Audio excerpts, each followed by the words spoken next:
make hay while the sun shines.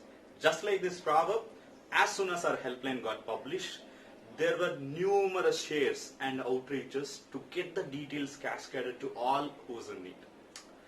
Not only that, there were like so many sweethearts in line to understand how they can support our cause.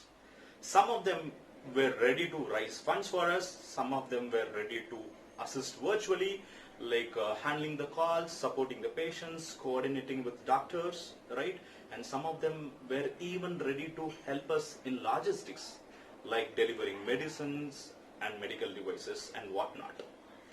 Looking at this huge response and getting to know that there are so many service-minded people out there who are ready to partner with us to serve the community is such a bliss. Our entire team can't thank you enough. And a big salute from my side. Along with huge response, there were so many queries as well. Of course, they want to understand how we are going to handle this, especially when we want to support rural and tribal people, right, who may not have enough facilities or cannot afford things, right? So I would like to take this opportunity to explain what were thought about when we were actually setting up this framework, right? So there were questions like, what if the person is not able to afford the medicines that has been prescribed? That's number one. Number two, what if they can afford but not able to get it because there are aged people out there, they cannot go out in this lockdown and for the medicines. Number three, the medicines are not available in their place. There are so many other probabilities as well.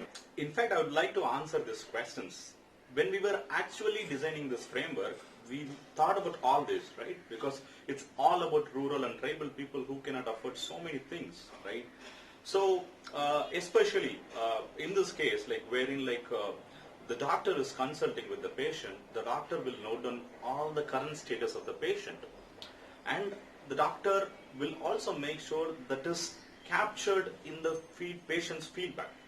Now this patient's feedback will be picked up by our volunteers and that will get reviewed, and that particular review will define if the patient can afford the medicines, can get the medicines or not, and whatnot, right? Everything gets analyzed here. If in case, let's say patient cannot afford, we will make sure that we raise the funds or we use the funds appropriately, get the medicines and make a volunteer deliver the medicines at doorstep. That's number one. There are also cases where we do not get the medicines at their place, right? Even there, like we used to contact the nearby city, major city, wherein the medicines are available, right?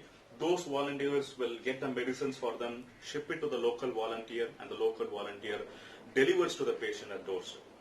So to summarize this, it's not just the telemedical consultations that we are doing here, but a 360-degree support, wherein right from contact of the patients until the patient is completely cured, everything gets taken care. So not only the medicines, in fact I have to tell you, after the consultations, 2 or 3 days later, we have regular follow-ups with the patients to understand how they are improving, right? How the medicines are actually acting upon their body, how they are responding to it, right? So we also buy oximeters, glucometers for the patients who are all in need, and we deliver those as well to them, right? So these are some of the proactive measures that we have taken. So all this would really ensure that any patients who gets consulted through eGlobalDoctors, SEWA and AAPI group, right? These patients would make sure that they are cured. So it's all about 360-degree support, not just telemedical consultation, right? So moving on to topic number 2, supplying oxygen concentrators for people who have recovered from COVID. There are numerous people who recovered from COVID still need oxygen support after discharge. What they can do? Can they afford oxygen cylinders? With the current crisis, you know how difficult it is to have an oxygen cylinder received, right? So that's wherein we thought, in fact, we have a separate NGOs who are ready to help us with oxygen concentrators on a return basis. This particular service is just available for 5 days. So as soon as you get discharged, you still need oxygen, just give us a call. I'll make sure my WhatsApp number is available here. You can reach out to me. I will ensure the oxygen concentrator is sent out at your place. Please make sure you use this device with proper care, because it needs to be returned, and it needs to be at service for other patients as well. So this is something which many of the people who do not still get it, right? Because they still think that that particular patient needs to continue in the hospital since they need oxygen support, though they have recovered. And this is going to cause a huge problem, in fact, by blocking the beds wherein the actual patients are needing it, right? So this was service number 2, and again, please make use of it, leverage this service.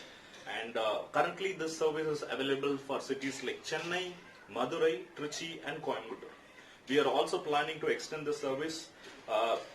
In fact, we should be able to help with all the rural areas very soon, but we all need your support to do that, because oxygen concentrators are very expensive. In fact, 10 liters will come around 1.5 to 2 lakhs, and 5 liters cost around 1 lakh. So we are not able to afford those many medical devices, concentrators, that we could actually supply in surplus, right? So that's point number 2. Point number 3, apart from the telemedical consultations and post-COVID support, we also ensure to support those people who are suffering because of this lockdown financially. Yes, financially. Because we have been in lockdown for almost a month, more than a month. There were like so many daily wages people. There has been so many people who are still not able to afford the essentials. They are not able to get it, right? So what do we do to our society? So in a close group, a smaller group I would say, right, we made sure that we raised funds, right, with whatever possible contacts that we have got, and we start planning for delivering the relief kits. So I will also put the screenshot here on what all the relief kit will contain, right. This is going to serve them at least for 2 to 3 weeks. They will be still needing the support on a regular basis, but for now, yeah, this is the 2 or 3 week kit that is available with us. In fact, like, we are planning to raise more funds so that we can keep supporting them. I wish the lockdown is relaxed very soon, wherein people can go and continue with their work, right? But yet again, until then, we need your service. That's number 3. And for this, right, for each of the relief kits would cost almost 700 rupees. And right now we are planning for 100 families. In fact, we wanted to do more, but since it's a closed group and we do not have much contacts, we were not able to raise, the fund that we wanted to raise, right, for this particular activity. So please shower with your contribution so that it can reach maximum number of people.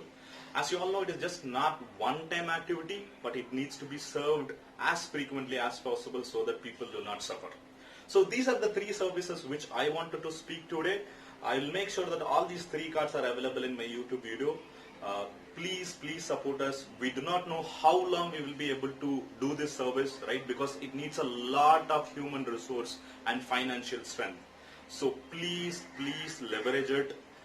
As I mentioned earlier, make hay while the sun shines.